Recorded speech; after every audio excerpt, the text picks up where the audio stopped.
اعوذ باللہ من الشیطان الرجیم بسم اللہ الرحمن الرحیم الف لام میم ذالک الکتاب لا ریب فیہ ھدی للمتقین۔ سورۃ البقرہ کا تفصیلی خلاصہ۔ سورۃ البقرہ مضامین کے اعتبار سے 4 حصوں کی طرف منقسم ہے۔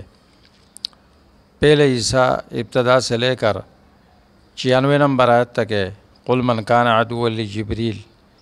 اس حصے میں مسئلہ توحید کا بیان ہے۔ یہ حصہ منقسم ہے 3 ابواب کی طرف۔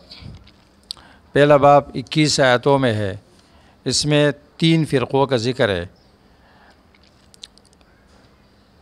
اس کی ابتدا میں 1 نمبر آیت میں اعجاز قرآن کا بیان ہے، الف لام میم، قرآن معجز کتاب ہے۔ پھر کتاب کی عظمت ہے 3 اوصاف کے ساتھ، ذالک الکتاب، یہ عظیم کتاب ہے، بلند و بالا کتاب ہے۔ نمبر 2 لا ریب فیہ، اس میں شک نہیں ہے۔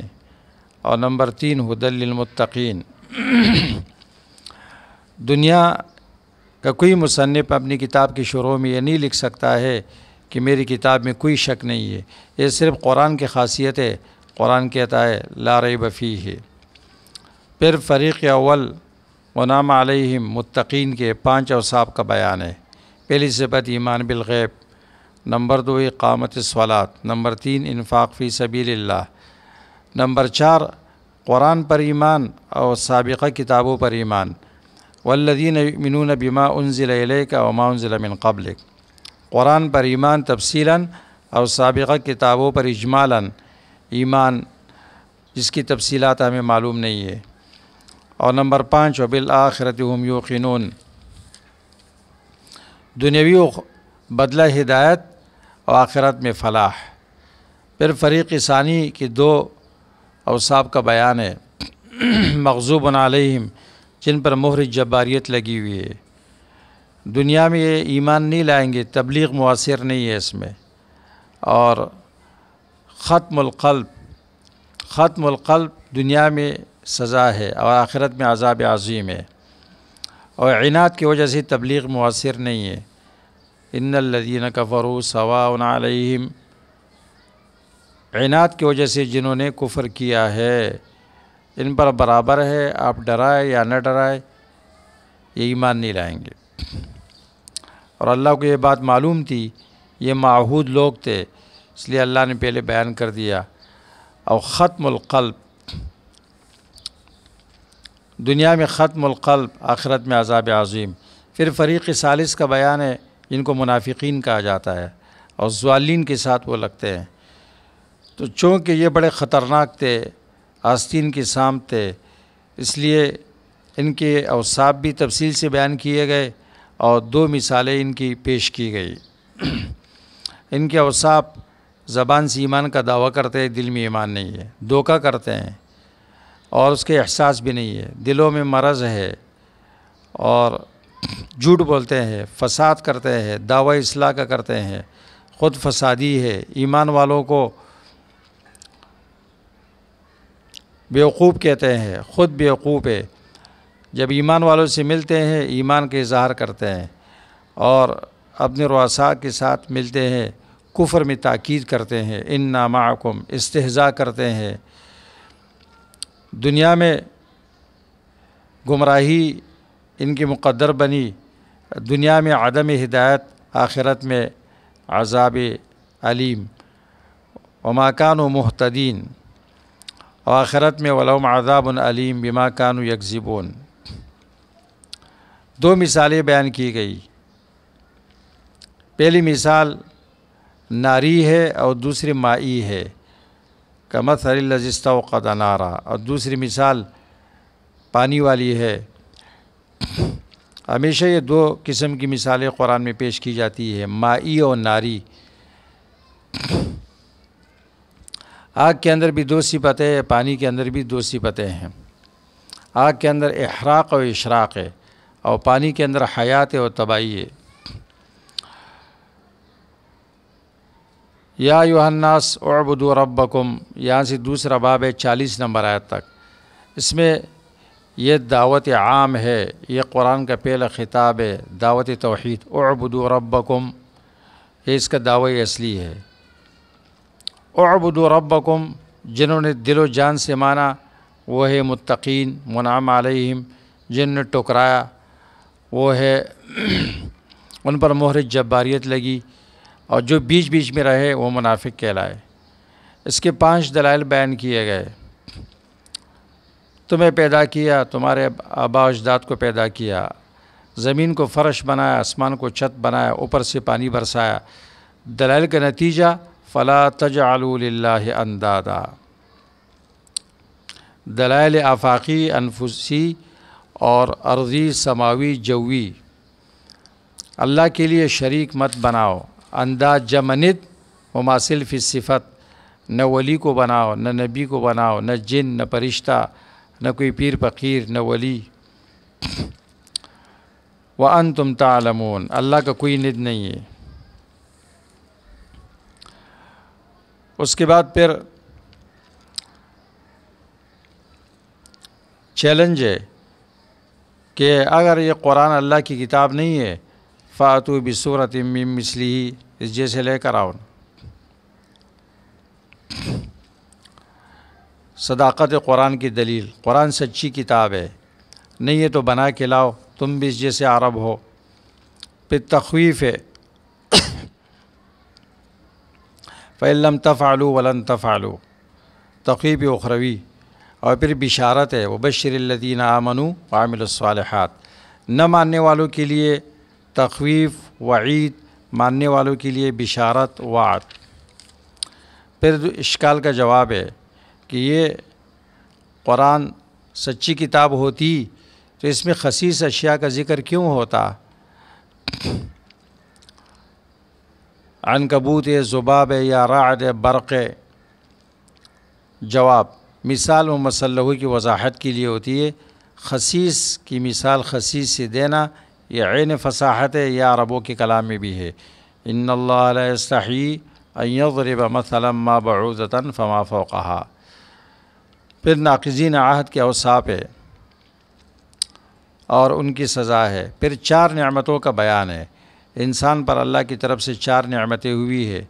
پہلے نعمت عدم سے وجود، کیف تکفرون باللہ وکنتم امواتا فاحیاکم، پہلے موت، عدم، اور فاحیاکم وجود، عدم سے تمہیں وجود دیا اللہ تعالیٰ نے۔ نمبر 2، اللہ نے پوری کائنات تمہارے لیے مسخر کر دی، والذی خلق لکم ما فی الارض جمیعا۔ اور نمبر 3، تمہارے جد امجد آدم علیہ السلام کو فرشتوں کا مسجود بنایا اور ان کو زمین میں خلیفہ بنایا، اور زمین کی علوم اس کو عطا کیے۔ وعلم آدم الاسماء کلہا، زمین کی ٹیکنالوجی بھی ان کو بتا دی، اور علم جیسے عظیم صفت سے اس کو نوازا۔ اور چوتھی نعمت ہے قبولی توبہ، ان سے غلطی ہو گئی، ہم نے اس کو معاف کیا، ان کے اولاد کے ساتھ بھی ایسا کیا جائے گا۔ فتلقى آدم من ربہ کلمات فتاب علیہ۔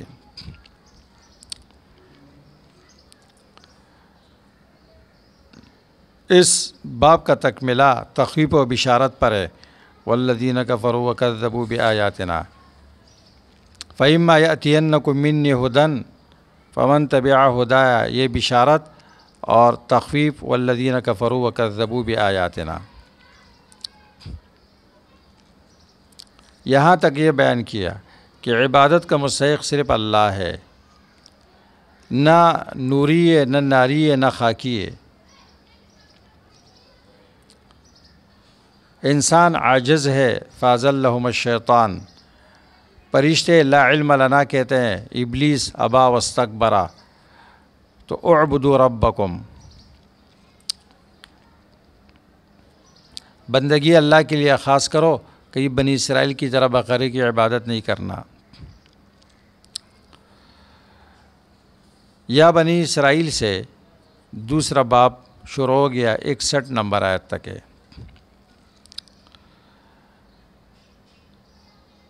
یہاں اللہ تعالیٰ نے بیان کا رخ بنی اسرائیل کی طرف پھیر دیا. حالانکہ یا ایھا الناس اعبدوا ربکم، اس خطاب میں بنی اسرائیل بھی داخل تھے، یہ عالمی خطاب ہے، لیکن ان کو یہاں خاص طور پر مخاطب کیا جاتا ہے. اس کو کہتے ہیں تخصیص بعد التعمیم، اور تخصیص بعد التعمیم یہ عظمت و شرافت کے لیے ہوتا ہے.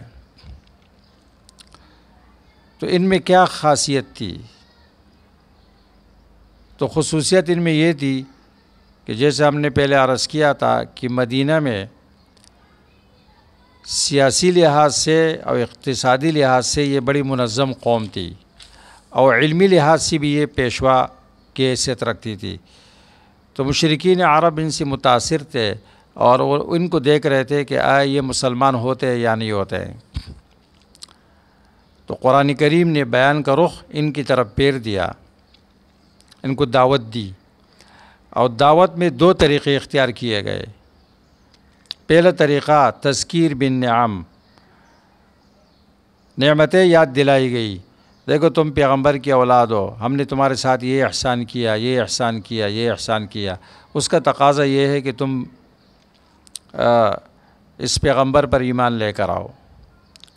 کیونکہ بنی اسرائیل اس لیے ہمارے پیغمبر پر ایمان نہیں لاتے تھے کہ ان کی چاہت یہ تھی کہ وہ نبی مبعوث اسحاق علیہ السلام کی اولاد میں ہونا چاہیے، اور وہ بنی اسماعیل میں آئے تھے، اس لیے یہ نہیں مان رہے تھے. تو پہلا طریقہ تذکیر بالنعم، نعمتیں یاد دلائی گئی، خواہ ان پر کی گئی یا ان کے آباء اجداد پر کی گئی. دوسرا طریقہ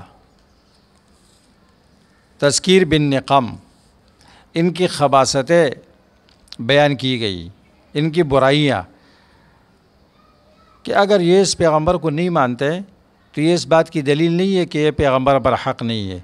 یہ تو آباء اجداداً خبیث چلے آ رہے ہیں، انہوں نے اپنے پیغمبر کے ساتھ یہ کیا، ان کے اندر یہ اخلاقی برائیاں تھیں، اور اس طرح انہوں نے اپنے پیغمبر کو تنگ کیا، اس طرح انہوں نے اللہ تعالیٰ کے احکامات میں چوں چرا کیا.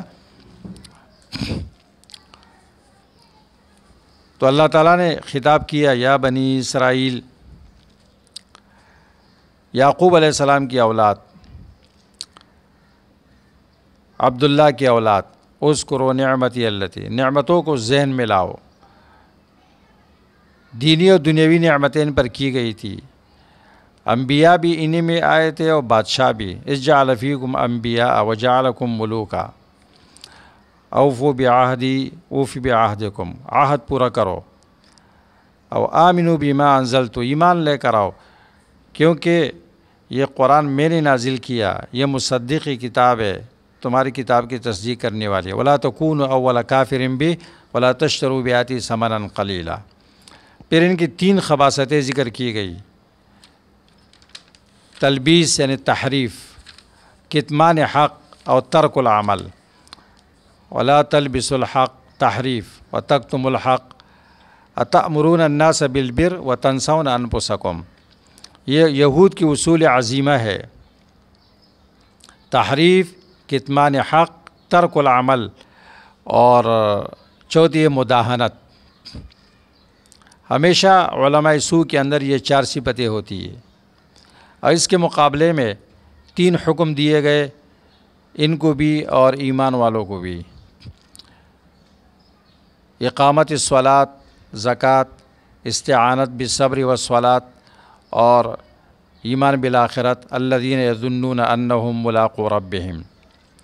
پھر آگے 6 خطابات ہے آخر تک، اس حصے کے آخر تک. پہلا خطاب 63 نمبر آیت تک ہے، اور اس خطاب میں 8 انعامات اور 2 عذابوں کا ذکر ہوتا ہے.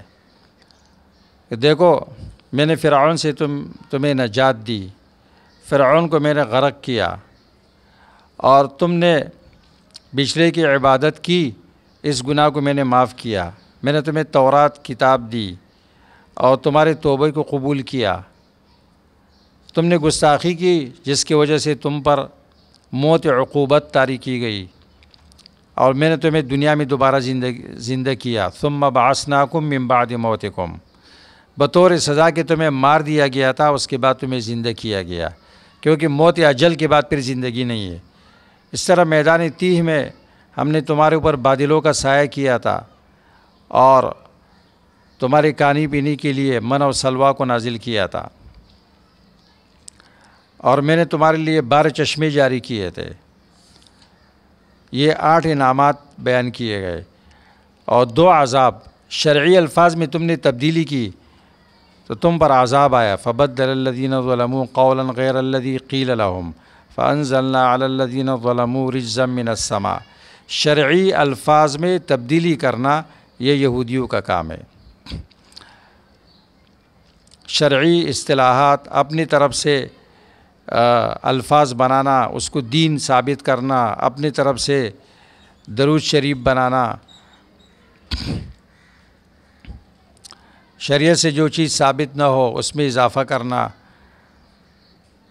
یہ سب یہودیوں کا کام ہے۔ تو پہلا عذاب آیا شرعی الفاظ میں تبدیلی کے ساتھ، اور دوسرا ادنا چیز کو لے کر اعلیٰ کو چھوڑ دیا۔ من و سلوا کے بدلے میں انہوں نے اپنے پیغمبر سے سوال کیا، وَإِذْ قُلْتُمْ يَا مُوسَىٰ لَن نَّصْبِرَ عَلَىٰ طَعَامٍ وَاحِدٍ، اور اپنے پیغمبر کو یا موسیٰ سے کتنے گستاخ تھے، یا موسیٰ، یا نبی اللہ، یا رسول اللہ نہیں کہا، یا موسیٰ۔ اس طرح یا محمد کہنے والے بھی گستاخ ہے۔ کا ایک قسم کے کھانے پر ہم صبر نہیں کر سکتے ہیں۔ لمبی فہرست پیش کی انہوں نے، ہمیں کیا چاہیے؟ فَادْعُ لَنَا رَبَّكَ يُخْرِجْ لَنَا مِمَّا تُنبِتُ الْأَرْضُ مِن بَقْلِهَا وَقِثَّائِهَا وَفُومِهَا وَعَدَسِهَا وَبَصَلِهَا۔ موسیٰ علیہ السلام نے کہا تَسْتَبْدِلُونَ الَّذِي هُوَ أَدْنَىٰ بِالَّذِي هُوَ خَيْرٌ، اس ادنا گٹے کو لیتے ہو عمدہ کے مقابلے میں، تو پھر جاؤ کھیتی باڑی کرو، شہر میں جاؤ، اہبطوا مصرا فإن لکم ما سألتم۔ اور اس گھٹیا چیز کو مانگنے کی وجہ سے ذلت و مسکنت ان پر مسلط کیا گیا۔ وباءوا بغضب من اللہ وضربت علیہم الذلۃ والمسکنہ۔ اس کے اسباب کیا تھے؟ کفر بآیت اللہ، قتل انبیاء، عصیان، اعتداء، اور تکملہ اس خطاب کا بھی ترغیب پر ہے، ان الذین آمنوا والذین ہادوا۔ پھر دوسرا خطاب وَإِذْ أَخَذْنَا مِيثَاقَكُمْ 63 سے آگے لے کر پارے کے نصف تک، اس میں 3 خباثتیں ان کے آباء اجداد کی اور 4 موجودہ بنی اسرائیل کی بیان کی جاتی ہے۔ نمبر 1، نقض عہد کرنا، وعدہ توڑنا۔ تو ان سے وعدہ کیا گیا تھا کہ کتاب پر عمل کرو گے۔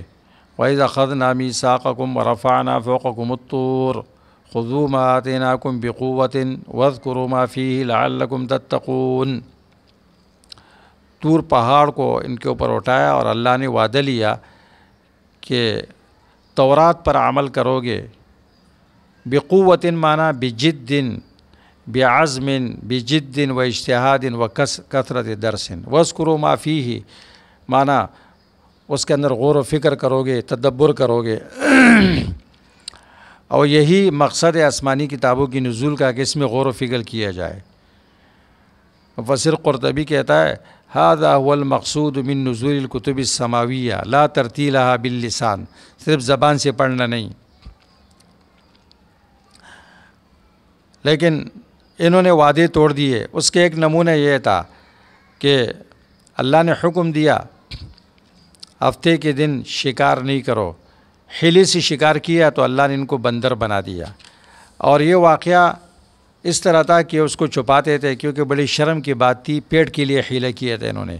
وَلَقَدْ عَلِمْتُمُ الَّذِينَ اعْتَدَوْا مِنْكُمْ فِي السَّبْتِ، تم تو ان کو جانتے ہو نا جنہوں نے ہفتے کے دن شکار کیا تھا، پیٹ کے لیے شکار کیا تھا، حیلے سے شکار کیا تھا۔ شکار کیا، اس کو شکار نہیں سمجھ رہے تھے تو اللہ نے ایسا جانور بنایا بندر کہ جو انسان نما ہے اور انسان نہیں ہے۔ اسی کو کہتے ہیں الجزاء من جنس العمل۔ دوسری خباثت احکامات ماننے میں حیلے چوں چرا کرنا، فلسفے پوچھنا۔ حکم دیا گیا گائے ذبح کرو تو ان نے سوالات شروع کیے، ماہیہ ماہیہ ماہیہ، کوئی بھی گائے ذبح کرتے تو ہو جاتا۔ فشددوا فشدد اللہ علیہم۔ تیسری خباثت مال کے ہوس میں قتل کرنا، الزام کسی اور پہ لگانا۔ وَإِذْ قُلْتُمْ نَفْسًا فَادَّارَأْتُمْ فِيهَا، اتنا بڑا معجزہ دیکھا، مردہ زندہ ہو گیا، قاتل بتا دیا، چاہیے یہ تھا کہ دل نرم ہو جائے، لیکن ثم قست قلوبکم، ان کے دل نرم نہیں ہوئے۔ حالانکہ پتھروں میں ایسے ہیں کہ ان کے دل پتھر سے زیادہ سخت ہے، بعض پتھروں سے نہریں پڑتی ہے، بعض سے پانی نکلتا ہے، بعض اللہ کے خوف سے گر جاتے ہیں۔ موجودہ بنی اسرائیل کی 4 جماعتیں۔ پہلے جماعت محرفین، افتطمعون ان یؤمنوا لکم وقد کان فریق منهم یسمعون کلام اللہ ثم یحرفونہ، یہ جماعت تھی علماء و پیروں کی، کیونکہ تحریف یہ لوگ کرتے ہیں، کلام اللہ کو سنتے تھے پھر اس کے اندر تحریف کرتے تھے۔ نمبر 2، ان میں منافقین کی جماعت، وَإِذَا لَقُوا الَّذِينَ آمَنُوا قَالُوا آمَنَّا وَإِذَا خَلَا بَعْضُهُمْ إِلَىٰ بَعْضٍ، یہود کے بڑے ان کی چھوٹوں سے، اپنے چھوٹوں سے کہتے تھے کہ مسلمانوں سے یہ نہیں کہنا کہ تورات میں تمہاری صداقت موجود ہے، یہ نبی برحق ہے، ورنہ یہ حجت کریں گے تم پر۔ اور ایک جماعت ان میں عوام الناس کی ہے، اندھے مقلد، اپنے تحریف کرنے والے علماء کے آراء کے پیچھے چلنے والے، المتبعون لآراء الیہود ومنہم امیون لا یعلمون الکتاب الا امانیہ۔ اور چوتھی جماعت دی صاحبزادگان کی، قالوا لن تمسنا النار الا ایاما معدودہ، ہم تو جہنم میں جائیں گے نہیں، اگر جانا پڑا تو 40 دن یا 1 ہفتہ ہمارے آبا اجداد نے بچھڑے کی عبادت کی تھی، اتنا عرصے کے لیے جائیں گے اور پھر نہیں جائیں گے۔ یہ خود ساختہ عقیدہ انہوں نے اپنے لیے بنایا تھا، جیسے کہ آج کل بعض بزرگوں کے اولاد بھی اس طرح کے عقائد رکھتے ہیں کہ ہمارے باپ دادا بزرگ تھے تو لہذا ہم بھی بخشائے ہیں۔ قرآن کریم نے ان پر رد کیا، اتخذتم عند اللہ عہدا فلن یخلف اللہ عہدہ، اس کا تتمہ بھی تخویب پر ہے اور بشارت پر ہے، بلا من کسب سیئۃ تخویب والذین آمنوا وعملوا الصالحات بشارت۔